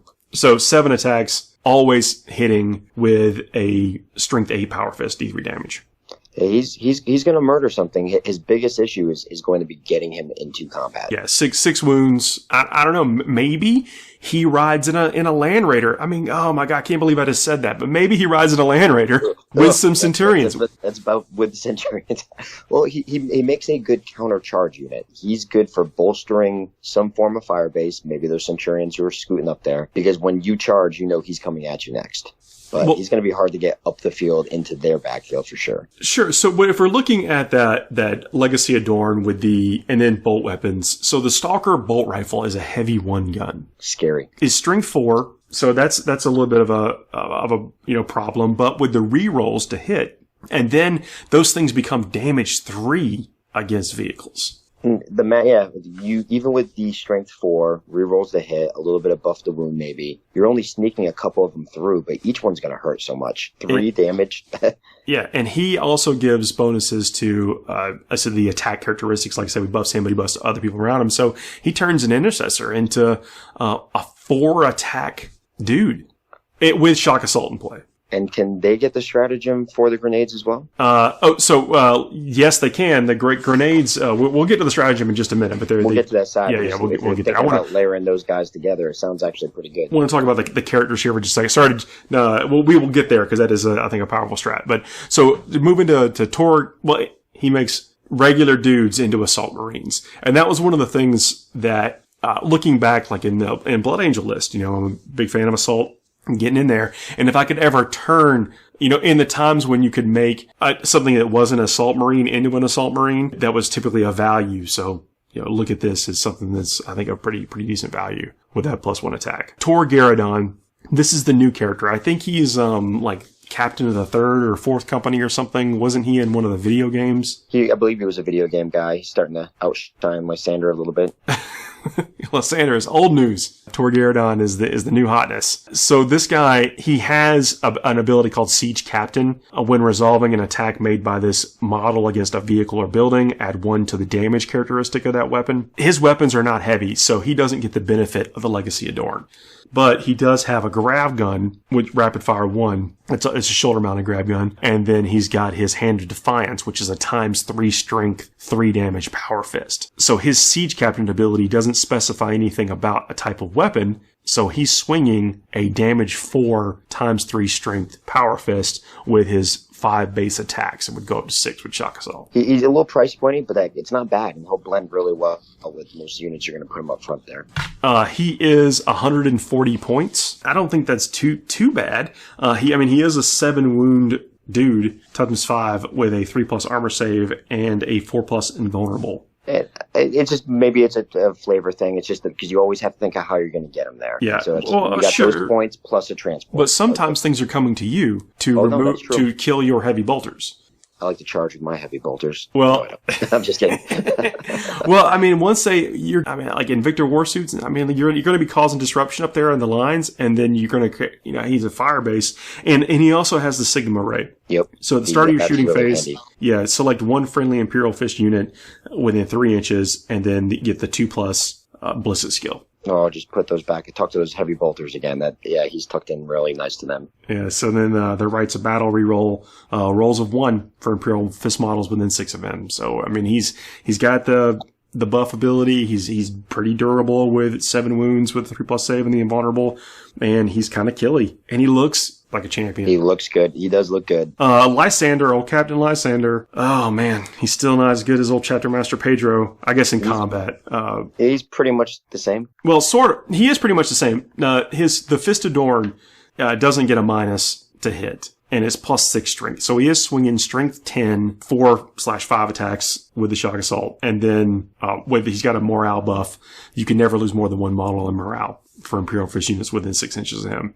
Which most Marine players aren't really taking big squads, so situational. But maybe you could build something you could build around, and then towards the end of the game where let's say you've got a 5-man squad and you lose 3 or 4 of them, you are taking a test and you don't want to risk losing that last guy. No, it'll be situational. It can come into play huge. I'm not sure. I don't think you would take him for that role, but if you get to use it, why wouldn't you? Yeah, fair enough. Remember, it's there. Yep. Yeah, don't forget your rules. Torgaradon, I'm sorry I'm jumping around, but he has the Warlord trait Siege Master. When resolving an attack made by the Warlord against a building or a vehicle, add 1 to the wound roll. So again, that's not dependent upon the weapon you're using, so it could be his fist, could be whatever. He's wounding everything on 2s. Yeah, he's hitting hard. He's strength 12 with his power fist. And he's got those cool knuckles with the guns coming out of him. He's a good looking model. Some of the other Warlord traits are Indomitable. When resolving an attack made against the Warlord, an unmodified wound roll of 1 to 3 always fails. So it's like that transhuman physiology. That is not bad. No, that is probably one of the most frustrating things out there right now. Yeah, it's good. It's really good. We were just talking about, him being wounded everything on 2s. You couldn't wound that guy on 2s. Nope, he'll just stop that right there. Anytime you can reduce big numbers, you can go in, you could be fighting a Titan. And if that guy didn't roll very, very hot, you're taking out 33% right there. It's significant. It is a powerful ability. Well, 2s and 3s. So you're actually getting rid of half of what that dude's wounds, or what he could possibly roll in a die to wound you. It's crazy. It's got to be on a Warlord. So you want to position that guy who's going to get in some action. So Bite Captain, Jump Pack Captain, good options for that Warlord trait. Stubborn Heroism. This Warlord cannot fall back. When resolving it, when resolving an attack against this Warlord, have any damage inflicted. Is that worth me being stuck? I don't think so. I'm not a fan of things that take my choice out of it. Fallback is one of the most powerful things you can do in the game. Tactical. Even if you don't, like, your character would never flee. Like, I get it. Like, no, but sometimes you just need to get out of there, either because they've got some go first ability or you need to shoot them. You know, tactical repositioning. I mean, it's very, like I said, powerful. It is tactical. You take that ability away, you might as well just push models in a straight line. Yeah. So, Captain Lysander has that indomitable rule. So I guess he's a bit of a truck. The Architect of War, when resolving an attack against a friendly Imperial Fist unit within 6 inches of your Warlord with a weapon that has an armor penetration characteristic of -1. If the unit is receiving the benefit of cover, add an additional 1 to the saving throw. So I guess she makes you a little bit tougher against the heavy bolters that the other guy's taking. Not bad. Yeah. And then Hand Adorn, before the battle, if your army is Battleforged, roll 1d3. You gain a number of command points equal to the result. I take that type of ability in a lot of different armies. I think Marines have enough ways to stack command points. It's usually not as big a deal. But I found that type of ability in Warlord trait, Diabolical Soothsayer, for instance, with the Dark Eldar Drukhari, can be really useful if you're short. Yeah. I don't know that I'm going to take my Warlord trait just to get that D3. I think you can not with Marines. Yeah, you can build in it to, it's not that difficult to build a brigade if you need it. No, you can definitely stack that. The Marine Imperial builds, you're only suffering shortages of command points if you choose to. That's fair. Yeah. If you've done the analysis of you only need this many. Yep. Although you got to factor in about half your command points are probably going to go to rerolls or auto passing morale or something if it comes up. Yeah, they're thirsty. I've always played light, but looking at these, and we're not on the stratagems yet, but I see lots of places where I'm going to want to spend. No, right. I'm saying that's what half you're already committed to something else, like just to making your army function before you even get to the sweet stuff. And that's another thing that I think that kind of devalues Lysander's ability there is that you can always just burn those 2 command points if you absolutely needed a unit to live. And I'd rather have that choice because that's cost analysis. Like, is this worth it? Do I want it? I mean, sometimes I'll let you die. Sometimes I'll roll a dice. Yeah. Sometimes I'm going to make it stick. I'd rather. It's a good flexible option, and it keeps you thinking. If you want to take a named character face beater, you want to go with Torgaradon, I think, just all over the place. Or if you don't want a named character, make your own. It has a little bit more flexibility than rules for Lysander. He synergizes a lot better with a lot of what you're going to take. If you're going Imperial Fist with the Centurions and some of these other things, he's going to fit a lot better. Yeah. So if we can get to the stratagems now, you were talking about that clearance protocols. That's what your mission. It's a 1 CP. Use this stratagem in your shooting phase. When an Imperial Fist unit from your army is chosen to shoot, up to 10 models in that unit that are equipped with grenades can throw a grenade that phase instead of a model. That's such a great, I mean, we've seen that in some other armies, and that's such a great tool to be able to pull out when you need to. Well, what is it? Frag grenades D6? D6, so 10 D6 throwing out some shots, 10 crack grenades if you're trying to take out some more wounds on some sort of light vehicle. It is very, very nice. And you start looking at those on the intercessors, and we're talking already about the rifles, so we're stacking things now. We're getting a little synergy. And so I can have the extra damage when I'm shooting at vehicles. I can throw out the crack grenades if I needed to, or clear a screen with the frag. That then goes the shield unwavering, where I can get additional attacks and save after I've dropped in up front. Maybe I was a little more vulnerable to take up an objective and do all this damage and clear the screen. But now I can make that intercessor unit a lot more survivable. Yeah, a lot of good synergy there. The Shield Unwavering uses stratagem at the end of your turn. Select 1 Imperial Fist infantry unit from your army that is within 3 inches of any objective marker. Until the start of your next turn, add 1 to the attack's characteristic of models in that unit. And when resolving an attack made against that unit, add 1 to the saving throw. That's a 2 CP stratagem. It starts to get a little bleedy, but if you're thinking of throwing out a unit in a drop pod or something up close, and you want to be able to jump onto an objective, potentially throw out some grenades, throw out some bolter shots. I look at that one. I'm a huge fan of still the regular scouts, and I can definitely see myself using that, getting in nice and close with my scouts, blasting some stuff, and then getting that additional save. Yeah, I mean, I guess it's a two command point, you know. It's a first turn, let me hold you up long enough so that I can hit my counter strike. That's fair. Yeah, if you can blank someone's turn, you know, and we're talking about this, I think that the Invictor Warsuit is probably the best unit we've seen in a long time. Best new unit we've seen in a long time. Well, since you brought that up, like we didn't really hit on it much earlier, the benefit that also gets with the Imperial Fists, those auto-hitting shots on vehicles are getting additional damage to their heavy weapon. It's strength 5. Yeah. So look at, there's still a lot of flyers and other things out there. Yeah, well, strength 5 is one of those good ones because, even if it was strength 6, you're still needing 5s to wound on most things. So you're not paying extra to still be fishing for those 5s. 2d6 shots that auto hit at 12 inches is all the way up and nice in front. And then when you get those vehicles, I mean, every extra piece of damage we're throwing onto what really is a vehicle heavy meta right now, definitely puts these guys in a good anti-marine role. Also anti-Eldar Flyer, Dark Eldar Flyer. Oh, yeah, like those little things will just start disintegrating. And that's still a list you're going to see out there. Absolutely. I don't know, like if Venom spam is a thing anymore. I know Scar was talking about it a few weeks ago. I actually think it's on the rise again. It's coming back. Well, this is going to put it right back on the shelf. I'm okay with that. Well, because they just don't have a lot of wounds to start with. Well, they don't, and if I can pop off them fairly easily, but they're definitely making a rise, and that's a different conversation because of the meta. And poison weapons and stuff too. Poison weapons coming back. But again, knowing that and having units that can deal with flyers, regular vehicles, and then when those guys come on the table, still puts those suits, they're so useful. Yeah. Stubborn defense uses stratagem at the start of the battle. If an Imperial Fist warlord from your army is on the battlefield, until the end of the battle, you cannot discard storm and defend objectives. That's a 2 command point thing.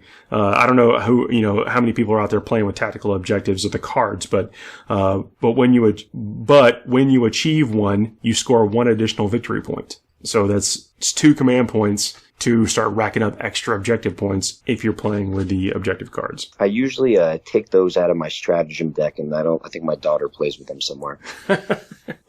You like to play. Everybody plays their game differently. I don't like to play with them in a tournament setting. I like to have defined objectives in a tournament. But if we just play at the house, we'll try a little bit of anything. That's fine. Yeah, fair enough.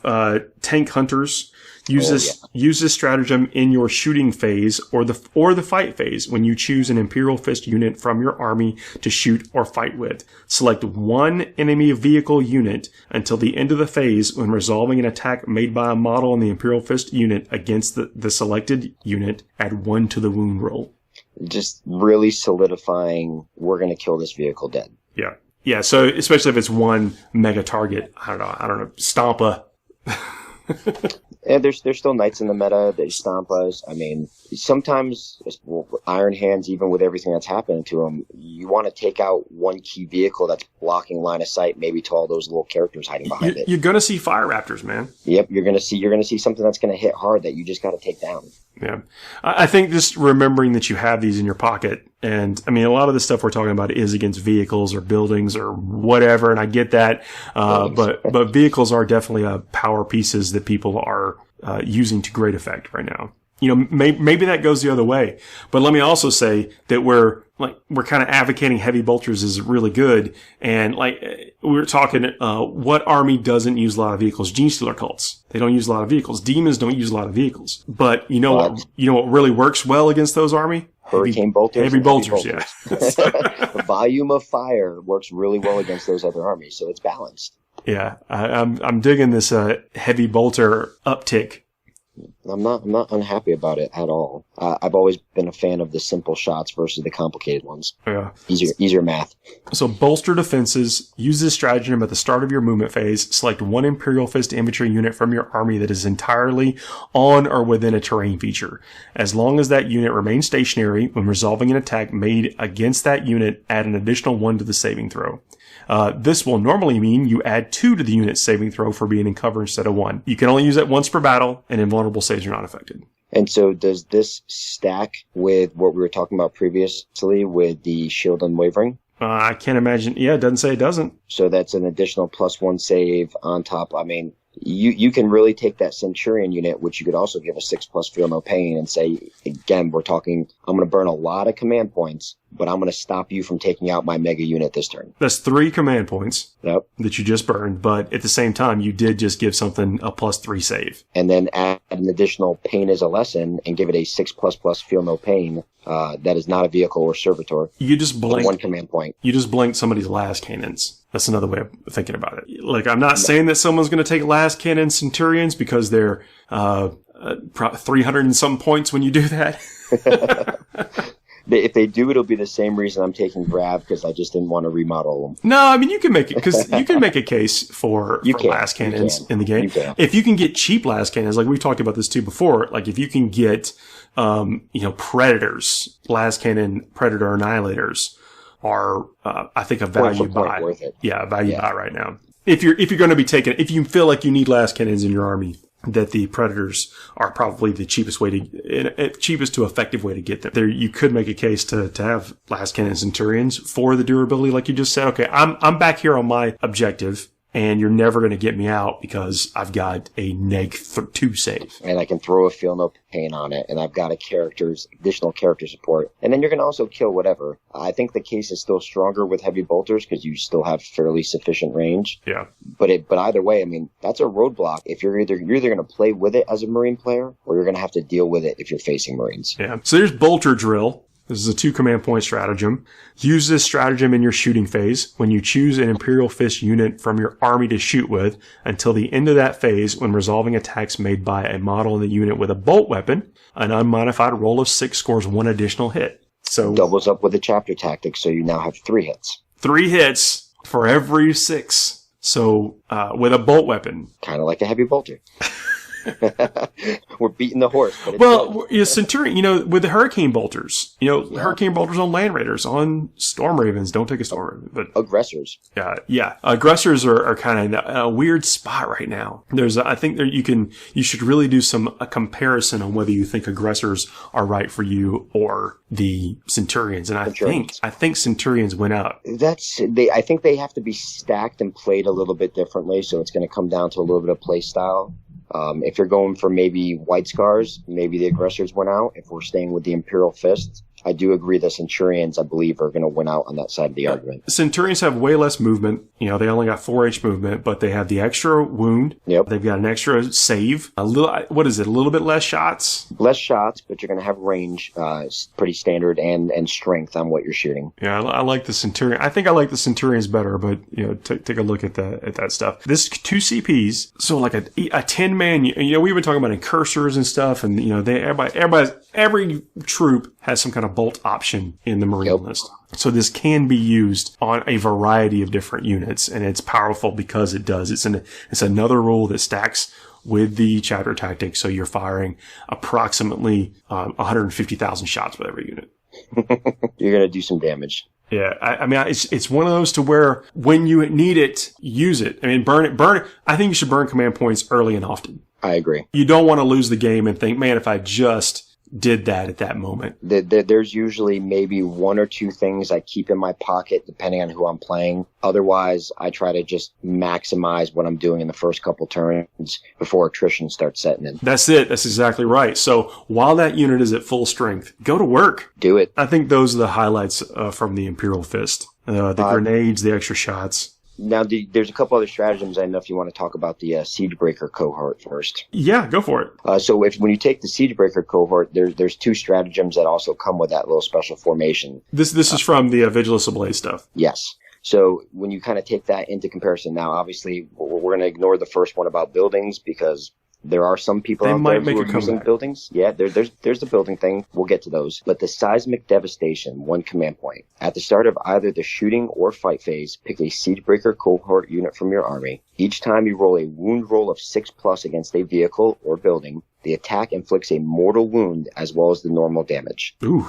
So you start adding our Hurricane Heavy Bolter Centurions, and I'm already getting additional damage on my heavy bolters. I'm already getting the additional shots when I hit, and I can stack this with a couple other stratagems. Now I'm inflicting mortal wounds on top of that. That's pretty good. So the ones that get through are going to be, and now we were talking about the Stalker bolt rifle, which is the 2 damage or whatever, be 3 damage, but the ones that get through are going to be 2 and 3 damage plus the mortal wounds on top of that. So when you're shooting 30+ shots that are going to hit, I'm going to get 5 to 6 mortal wounds on top of any other damage I'm going to have. And early in the game, remember, you get to pick your characters, put them right where they're going to get their auras to buff everybody to get in the rerolls. And if I believe correctly, as this one says, it says each time you do a wound roll, it's not unmodified. So things like Catechisms of Fire, the litany, the Chaplain's litanies, with Tank Hunters, for example, means I'm going to do those mortal wounds on a 4+. Yeah, if it doesn't say unmodified.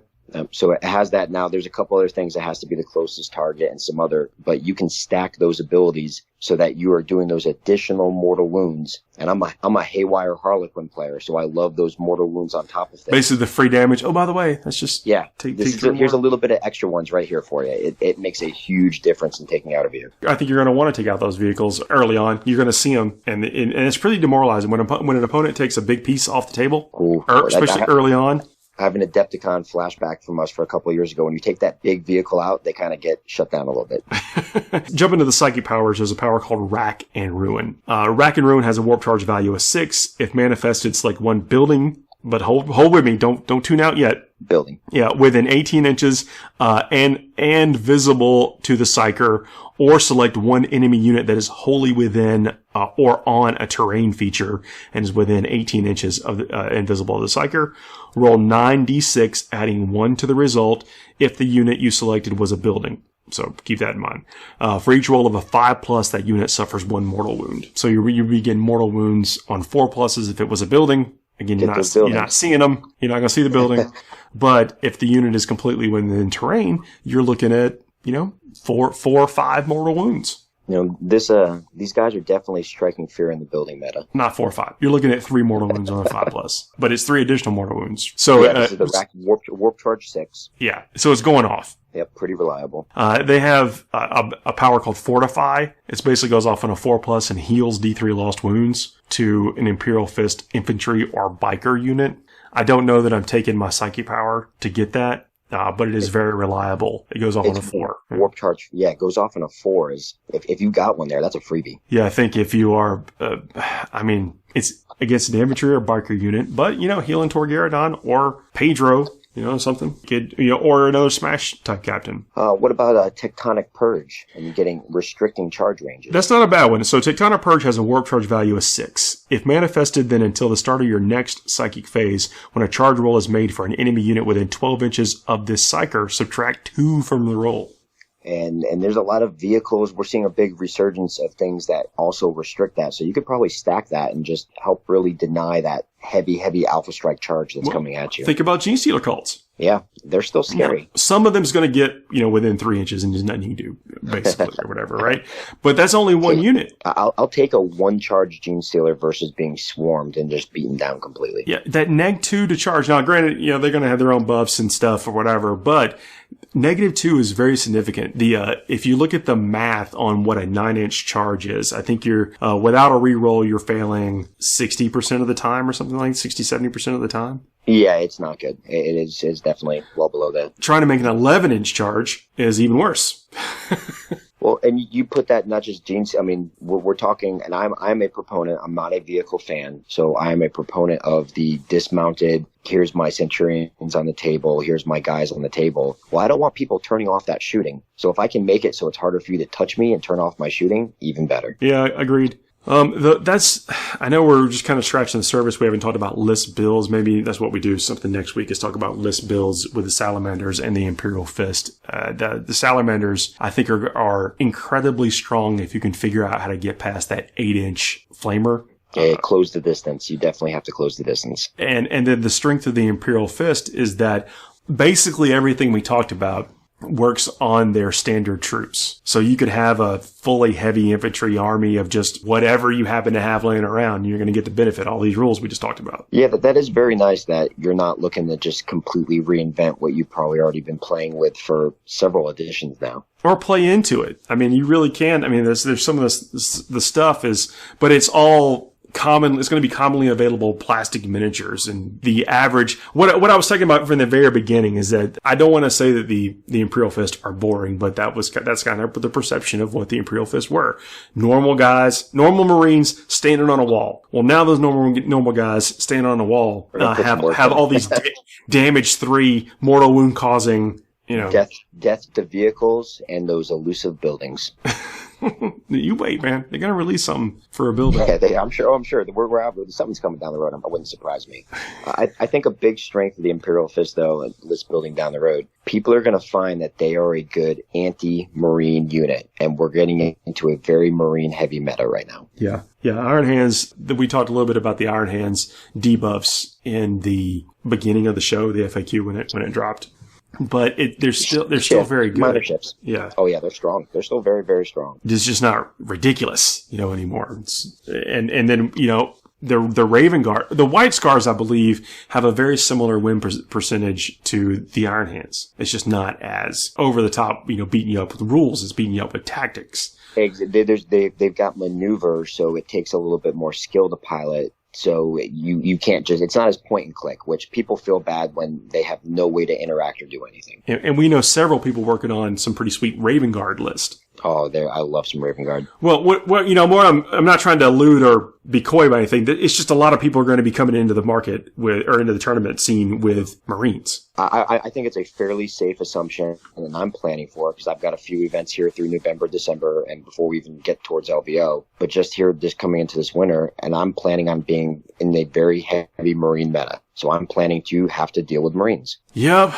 Well, yeah. So next week, this is a long show, so I appreciate everyone who's hung in with us and listened to the whole thing. And let me know what you guys, if you're longtime players of these factions, the Salamanders and the Imperial Fist, let me know what you're excited about trying to get on the table and make work. Happy to entertain questions about what unit it may work with some of these things we haven't talked about. There's some stratagems you're interested about. Let us know. Or if there's some builds you're working on, I definitely want to know that so we can work that into next week's show. Justin, I appreciate you coming and hanging out with me. Oh, thanks for having me on. I mean, I'm always happy to come off the bench. I like my comfortable spot here. I'll cheer, but, I'm always happy to be here when you need me. We got a nice deep roster for FTN, so, Hey, that's good. I like listening to people's good ideas, so I can pretend like I maybe can steal them or something. Had to go back in the bullpen for this. Had to dig deep. Yeah. All right, dude, man. Well, have a good rest of your night. We'll talk real soon. All right, you too. Thank you.